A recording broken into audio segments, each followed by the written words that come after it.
दिव्य आत्मान समस्तଙ୍କୁ ମୋର ପ୍ରଣାମ। ୟୁଟ୍ୟୁବ୍ର ସତ୍ୟର ପଥ ଚ୍ୟାନେଲରେ ମୁଁ ଦୋଳନନ୍ଦ ସମସ୍ତଙ୍କୁ ସୁସ୍ୱାଗତମ। ଆପଣମାନଙ୍କ ପାଇଁ ଅତି ଗୁରୁତ୍ୱପୂର୍ଣ୍ଣ ଭିଡ଼ିଓ ନେଇ ଆସିଛି। ଭିଡ଼ିଓଟିକୁ ସ୍କିପ୍ ନ କରି ଶେଷ ପର୍ଯ୍ୟନ୍ତ ଦେଖିବାକୁ ବିନମ୍ର ଅନୁରୋଧ। ଭଲ ଲାଗିଲେ ଲାଇକ୍, ସେୟାର ଏବଂ ସବସ୍କ୍ରାଇବ୍ କରିବାକୁ ଭୁଲିବେ ନାହିଁ। କେତେକ ଛୋଟ ଛୋଟ କାରଣକୁ ନେଇ ଘରର ବାତାବରଣ କଳହପୂର୍ଣ୍ଣ ହେଉଛି। ଭାଇ ଭଉଣୀ, ବାପା ମା, ଦାଦା ଖୁଡ଼ୀ ମାନଙ୍କ ମଧ୍ୟରେ ସ୍ନେହ ସୌହାର୍ଦ୍ଦ୍ୟର ଅଭାବ ହେତୁ ଆଜି ଘର ପରି ଲାଗୁନାହିଁ। ଭୌତିକବାଦୀ ଦୁନିଆରେ ଆଉ ମନୁଷ୍ୟର ସଚୋଟପଣିଆ ଓ ବିଶ୍ୱାସନୀୟତା ଦୃଢ଼ତା ଥିବାର ଦେଖାଯାଉନାହିଁ। ନୈତିକ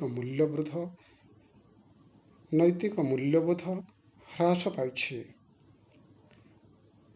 ଅଫିସ ହେଉ ବା ବ୍ୟବସାୟ ହେଉ, ଘରେ ହେଉ ବା ସେବା ଅନୁଷ୍ଠାନ ହେଉ, ସବୁ କ୍ଷେତ୍ରରେ ପରସ୍ପରକୁ ସୁସମ୍ବନ୍ଧ ରଖି ନିଜକୁ ଖାପ ଖୁଆଇ ମିଳିମିଶି ଚଳିବା ନିତାନ୍ତ ଦରକାର। ନିଜକୁ ଦୋଷ ଦୁର୍ବଳତାରୁ ଦୂରେଇ ରଖି ନିୟମିତ ସଦ୍ଭାବନା ସଦ୍ବିଚାରକୁ ନେଇ ସ୍ୱଦର୍ଶନ ଚକ୍ରଧାରୀ ହୋଇ ଚଳିବାକୁ ହେଲେ ପ୍ରଗାଢ଼ ନିଷ୍ଠା, ଆତ୍ମବିଶ୍ୱାସ, ଦୃଢ଼ ମନୋବଳର ଆବଶ୍ୟକତା ରହିଛି। ସେଥିପାଇଁ ସଂସ୍କୃତରେ ଏକ ଗ୍ରନ୍ଥରେ କୁହାଯାଇଛି, ନଳିନୀ ଦଳଗତ ଜଳମ୍ ଅତି ତରଳମ୍ ତଜ୍ଜୀବତମ୍ ଅତିଶୟ ଚପଳମ୍ ବିଧି ବ୍ୟାଧି ଅଭିମାନଗ୍ରସ୍ତମ୍ ଲୋକମ୍ ଶୋକହନ୍ତମ୍ ଚ ସମସ୍ତମ୍। ଅର୍ଥାତ୍ ପଦ୍ମପତ୍ର ଉପରେ ଜଳବିନ୍ଦୁ ଯେପରି ସବୁବେଳେ ଢଳ ଢଳ ହେଉଥାଏ, ଜୀବନଟା ମଧ୍ୟ ସବୁବେଳେ ଢଳ ଢଳ ବା ଅସ୍ଥିର। ସେଥିରେ ପୁଣି ରୋଗ ବ୍ୟାଧି ଓ ଅହଙ୍କାରର ଏ ସମସ୍ତ ସଂସାର ଜର୍ଜରିତ।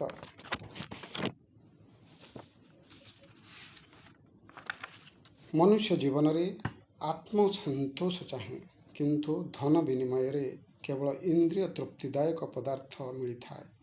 ଏହା ପ୍ରାପ୍ତ ହେବା ଦ୍ୱାରା କିଛି ସମୟ ପାଇଁ ମନ ଶାନ୍ତ ହୋଇଯାଏ ସତ, ହେଲେ କିଛି ଶାନ୍ତି ଆସିବା ପୂର୍ବରୁ କାମନା ଆହୁରି ପ୍ରବଳ ବେଗରେ ଆସି ହୃଦୟର ସମସ୍ତ ଶାନ୍ତ ବିନାଶ କରି ମନକୁ ଅସ୍ଥିର କରି ପକାଏ। ମନୁଷ୍ୟର ଶରୀର ସବୁବେଳେ ଇନ୍ଦ୍ରିୟଗ୍ରାହ୍ୟ ବିଷୟବସ୍ତୁରୁ ସୁଖଶାନ୍ତି ପାଇବାକୁ ଚାହେଁ, କିନ୍ତୁ ତାହାର ବିବେକ ସେଥିରେ ସନ୍ତୁଷ୍ଟ ହୋଇପାରେନା। ଲକ୍ଷ୍ୟ ତାହାର ସୁଦୂର ପ୍ରସାରୀ ଓ ମହନୀୟ। ଆମେ ଭୁଲିଯିବା ଉଚିତ ନୁହେଁ, ପବିତ୍ର ଜୀବନରୂପୀ ବୃକ୍ଷର ପ୍ରକୃତ ଫଳ ହିଁ ହେଉଛି ଶାନ୍ତି। ଜୀବନକୁ କମଳ ପୁଷ୍ପ ତୁଲ୍ୟ କରି ଗଢ଼ିବା ପାଇଁ ଇନ୍ଦ୍ରିୟାସକ୍ତ କ୍ଷଣିକ ଭୋଗ ଲାଳସାରୁ ମନକୁ ଫେରାଇ ଆଣି ଚିର ଆନନ୍ଦମୟ ଶାନ୍ତିର ସାଗର ପରମ ପିତା ପରମାତ୍ମାଙ୍କ ସହିତ ନିଜ ବୁଦ୍ଧିର ସମ୍ବନ୍ଧ ସ୍ଥାପନ କରିବାକୁ ପଡ଼ିବ। ଫଳସ୍ୱରୂପ ପରିଣାମରେ ଦେବଦୁର୍ଲଭ ଦିବ୍ୟ ଅନୁଭୂତି ନିଜ ଅନ୍ତର ଭିତରେ ଅନୁଭବରେ ଆସିବ, ଯାହା ଫଳରେ ଦିବ୍ୟ ଜ୍ଞାନ ଦ୍ୱାରା ମନୁଷ୍ୟ ଖରାପ ବିଚାର ତ୍ୟାଗ କରି ସଦ୍ଗୁଣ ଧାରଣ କରିଥାଏ। ଦିବ୍ୟ ଜ୍ଞାନ ଏବଂ ପରମପିତା ପରମାତ୍ମାଙ୍କ ସହିତ ଯୋଗକୁ ଉପଲବ୍ଧି କରିବାର ଫଳସ୍ୱରୂପ ଦେଖାଯାଇଥାଏ ଯେ, ଯଦି କେହି ଅଫିସରେ କାମ କରୁଛି ବା ରନ୍ଧନଶାଳରେ କାର୍ଯ୍ୟରତ ଅଛି, ତେବେ ବି ସେ ଶାନ୍ତିର ସାଗର ପରମପିତାଙ୍କ ସହିତ ନିଜର ବୁଦ୍ଧିର ସମ୍ବନ୍ଧ ସ୍ଥାପନ କରିପାରିବ, ଯାହାଫଳରେ ସାରା ପରିବାର ସ୍ନେହ ଓ ଶାନ୍ତିର ସୂତ୍ରରେ ଆବଦ୍ଧ ହୋଇପାରିବ। ଯେକୌଣସି ବାତାବରଣ ହେଉନା କାହିଁକି, ସେମାନେ ଶାନ୍ତି ଆନନ୍ଦକୁ ଅନୁଭବ କରିପାରିବେ। ଏ ସମଗ୍ର ଦୁନିଆ ଗୋଟିଏ ପରିବାର ସଦୃଶ ହୋଇପାରିବ, ପରିବାର ପରି ଲାଗିବ। ଯାହା କୁହାଯାଇଛି, ବସୁଧୈବ କୁଟୁମ୍ବକମ୍। ବନ୍ଧୁଗଣ, ଶାନ୍ତ ମନରେ ଚିନ୍ତନ କଲେ ବୁଝିପାରିବା, ଜଣେ ବିଚାରପତି ଯେତେବେଳେ ଭୁଲ ଠିକ୍ ଏବଂ ଦୋଷୀ ନିର୍ଦ୍ଦୋଷୀର ରାୟ ଶୁଣାଇଥାନ୍ତି, ସେତେବେଳେ ସେ ନିଜେ କାହାରି ପ୍ରଭାବର ଅଧୀନରେ ନ ଆସି ନିରପେକ୍ଷ ଭାବରେ ରାୟ ଶୁଣାଇଥାନ୍ତି। ହଁ ନା ନାହିଁ, ଆପଣମାନେ ନିଜେ ବିଚାର କରନ୍ତୁ। ଠିକ୍ ସେହିପରି ଆମେ ମଧ୍ୟ ସୁଖ ଦୁଃଖ ପରିସ୍ଥିତିର ସାକ୍ଷୀ ଦ୍ରଷ୍ଟା ହୋଇ ରହିପାରିଲେ ମାୟା ମରିଚିକା ପଛରେ ଆଉ ଦୌଡ଼ିବାକୁ ପଡ଼ିବ ନାହିଁ। ସମୟକୁ ନଷ୍ଟ ନ କରି ଚିରଶାନ୍ତିର ପଥରେ ପଥିକ ହୋଇପାରିବା।